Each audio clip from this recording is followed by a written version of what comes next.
Good morning dear students, today we are learning Vyom Hindi व्याकरण कक्षा 4, page number 5, chapter 1 भाषा, व्याकरण और लिपि। भाषा। इन चित्रों को देखिए। नीरज ने गौरव को पत्र लिखा। गौरव पत्र पढ़कर प्रसन्न हुआ। आपको दिख रहा है नीरज और ये गौरव है। तो यहाँ क्या बताया गया कि नीरज ने किसको पत्र लिखा? गौरव को, और गौरव को पत्र मिला तो वो पढ़कर क्या हुआ? प्रसन्न, मतलब खुश हुआ। आपने देखा कि गौरव ने पढ़कर और नीरज ने लिखकर अपने विचारों का आदान प्रदान किया। क्या कहा गया है बच्चों? कि गौरव ने पढ़कर और नीरज ने लिखकर अपने विचारों का क्या क्या आदान प्रदान किया, मतलब अपने विचार एक दूसरे को बताए। अब देखें, गौरव ने नीरज को फ़ोन किया, फिर दोनों में ढेर सारी बातें की। इस बार गौरव और नीरज ने आपस में बोलकर और सुनकर अपने विचारों का आदान प्रदान किया। ये किस तरह हो गया बच्चों? कि क्या बोला है कि बोलकर और सुनकर क्या क्या नीरज और गौरव ने अपने विचारों का आदान प्रदान किया। इसका अर्थ हुआ कि अपने विचार बोलकर प्रकट कर सकते या दूसरों के विचार सुनकर समझ सकते हैं। विचारों का आदान प्रदान हम लिखकर या पढ़कर भी कर सकते हैं। बराबर बच्चों, क्या कहा गया है कि अगर हमें लिखना ना हो, बराबर अगर हमें फ़ोन पे बातें करनी हो, तब भी हम क्या कर सकते हैं? हम अपने विचार अपने दोस्त तक पहुँचा सकते हैं। ऐसा तो नहीं है कि हम लिखेंगे तो ये हमारे दोस्त को हमारी बात समझ में आएगी। हम बोलकर भी उससे क्या कर सकते हैं? हमारे विचारों को उस तक पहुँचा सकते हैं। जिस साधन के द्वारा विचारों का आदान प्रदान किया जाता है उसे भाषा कहा जाता है। भाषा के भेद। विचारों का आदान प्रदान करने के लिए हम अपनी बात को बोलकर या लिखकर दूसरों तक पहुंचा सकते हैं।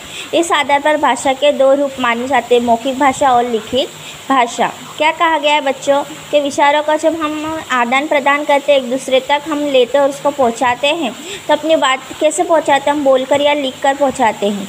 और इस आधार से भाषा पर कितने रूप माने जाते हैं? दो रूप, मौखिक भाषा और लिखित भाषा। मौखिक भाषा किसे कहते हैं?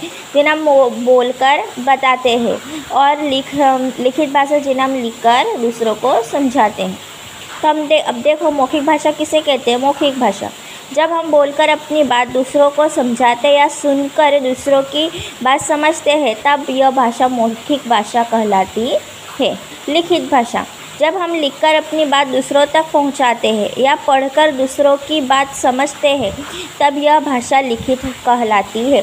बच्चों, आपको यहाँ एक बात समझ में आई कि मौखिक भाषा में हम बोलकर दूसरों को अपनी बात समझाते हैं, तो जो सामने वाला होता है वो हमारी बात सुनकर समझ जाता है। और लिखित भाषा में क्या होता है? हम लिखकर अपनी बात दूसरों तक पहुँचाते हैं, तो सामने वाला पढ़कर हमारी बात समझ जाता है, उसे लिखित भाषा कहा जाता है।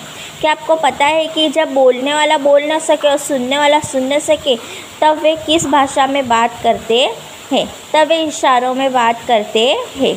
आपने मूक बधिर लोगों को इशारों की भाषा में आपस में विचारों का आदान प्रदान करते अवश्य देखा होगा। जो लोग कैसे होते हैं? गूंगे होते हैं। वो लोग कैसे बातें करते हैं? वो लोग ना सुन सकते ना बोल सकते, तो वो बात कैसे करेंगे? तो वो इशारों की भाषा क्या करते हैं? आदान प्रदान करते हैं। इसे सांकेतिक भाषा कहते हैं। जो किसके द्वारा बताया जाता है? संकेत के, कोई चीज़ का इशारा करके वो लोग बताते हैं, तो उसे कैसी भाषा कहते हैं? सांकेतिक भाषा। सांकेतिक भाषा कैसे लोग करते हैं? मूक और बधिर, जो गूंगा और कैसा? बधिर मतलब बहरा हो। प्रत्येक देश की अपनी एक भाषा होती है जो उस देश की राष्ट्रभाषा कहलाती है। हमारी देश की राष्ट्रभाषा कैसी है? हिंदी है। हमारे देश के कुछ राज्यों में अलग अलग भाषाएं बोली जाती है। पंजाब में लोग पंजाबी भाषा बोलते हैं, कश्मीर में लोग कश्मीरी भाषा बोलते हैं, गुजरात में लोग गुजराती भाषा बोलते हैं, असम में लोग असमिया भाषा बोलते हैं, और उड़ीसा में लोग उड़िया भाषा बोलते हैं। ये भाषा एक क्षेत्रीय भाषा कहलाती है। कि क्या होता है? ये अलग अलग राज्यों में अलग अलग भाषा बोली जाती है, तो किसी भाषा के लिए अलग अलग क्षेत्र की अलग अलग भाषा, तो क्षेत्रीय भाषा कहलाती है। व्याकरण। ध्यान से देखिए और सोचिए, इन क्षेत्रों के साथ लिखे वाक्य उनसे मेल खाते हैं या नहीं। ये बच्ची क्या कर रही है? जसमीत पढ़नी है, अहमद खेलना है, पीटर खाना है। ये वाक्य कुछ अटपटे लग रहे हैं क्योंकि ये चित्रों से मेल नहीं खाते हैं। अब इन्हीं चित्रों के लिए नीचे दिए गए वाक्यों को पढ़िए। जसमीत पढ़ती है, क्या कर रही है? जसमीत पढ़ रही है। जसमीत पढ़नी है, ये कैसा वाक्य हो गया? गलत, रॉन्ग हो गया। राइट सेंटेंस क्या है? जसमीत पढ़ती है। अब ये देखो, अहमद खेलना है, तो इसका राइट सेंटेंस क्या होगा? अहमद खेलता है। और ये देखो, पीटर खाना है, तो इसका राइट सेंटेंस क्या होगा? पीटर खाता है। आपने पढ़ा कि जब इन वाक्यों में भाषा का प्रयोग ठीक प्रकार से हुआ तब ये चित्रों से मेल खा रहे हैं और वे ठीक लग रहे हैं। इसका अर्थ हुआ कि हमारी भाषा चाहे जो भी हो, हमें अपनी भाषा में शुद्ध बोलना, लिखना या पढ़ना आना चाहिए। इसके लिए आवश्यक है कि हमें भाषा के सही रूप की जानकारी हो। व्याकरण हमें यही जानकारी देता है। व्याकरण वह साधन है जिसके द्वारा हम भाषा को शुद्ध बोलना, पढ़ना और लिखना सीखते हैं। अब लिपि। प्रत्येक भाषा में लिखने का अपना अलग अलग ढंग होता है। किसी भाषा में लिखते समय हम कुछ संकेतों या चिन्ह का उपयोग करते हैं। इन संकेतों या चिन्हों को उस भाषा की लिपि कहा जाता है। मौखिक ध्वनियों को लिखकर प्रकट करने वाले चिन्हों को लिपि कहते हैं। ध्यान दीजिए, हिंदी, मराठी और संस्कृत भाषाएं देवनागरी लिपि में लिखी जाती है। अंग्रेजी, फ्रेंच और जर्मन भाषाएं रोमन लिपि में लिखी जाती हैं।